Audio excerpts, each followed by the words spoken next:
Сенің бір жасыңда анаң сені емізді. Бұның рахметіне сен түні бойы жыладың. Сен 2 жасқа толғаныңда анаң саған жүруді үйретті. Ал сен болсаң, анаң шақырғанда қашатын едің. Сен 3 жасқа толғаныңда анаң саған ең дәмді тағамдар әзірледі. Ал сен болсаң, табақтарды жерге лақтырдың. Сен 4 жасқа келгеніңде қолыңа қалам беріп, жазуды үйретті. Ал сен болсаң, дуалдарды шимақтадың. 5 жасқа толғаныңда анаң сені әдемі киімдермен киіндірді. Бұның рахметіне сен үйге кір-қожалақ болып оралар едің. 6 жасқа толғаныңда анаң сені мектеп қабырғасына алып келді. Ал сен болсаң, оқымаймын деп, бақырып жылап сабақтан қаштың. 10 жасқа толғаныңда анаң сені құшағына алу үшін мектептен қашан келер екен деп сарғая күтіп отырды. Ал сен болсаң, дереу бөлмеңе қарай асықтың. Сен 18-ге толып ер жеткеніңде анаң балам есейді деп көзіне жас алды. Ал сен болсаң, мен машина мінгім келеді дедің.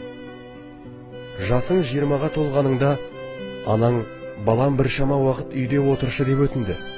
Ал сен болсаң, бар уақытыңды достарыңа асырап еттің.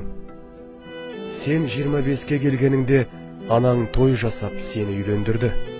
Ал сен болсаң, лажы болса, үйден ұзақ болайын деп анаңды тастап, әйеліңмен бірге еншіңді алып кеттің. Жасың 30-ға толып бала шағалы болғаныңда анаң бала тәрбиесінде көмек бергісі келді. Ал сен болсаң, менің жеке басымның тірлігіне, жеке өміріме араласпа дедің. Сен 35-ке келгеніңде анаң сені тамақтануға үйіне шақырды. Ал сен болсаң, тығыз шаруаларым көп, уақытым жоқ дедің.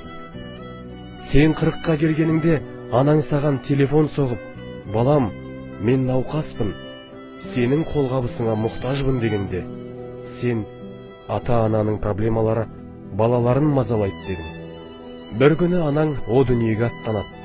Ананың балаға деген махаббаты өзімен бірге кетеді. Білгін, ананың о дүниеге аттануымен сен үшін жәннат есіктерінің бірі жабылады. Егерде сенің анаң әлі күнге дейін тірі болса, оны жалғыз қалдырма. Қолыңнан келгенше анаңа жақсылық істе. Ол қандай сөз айтса да, анаңды бақытты қылуға тырыс. Еш уақытта анаңа ашуланушы болма. Оның саған деген махаббаты орналасқан жүрегін жаралайтын ауыр сөздер айтушы болма. Сенің жалғыз ғана анаң бар.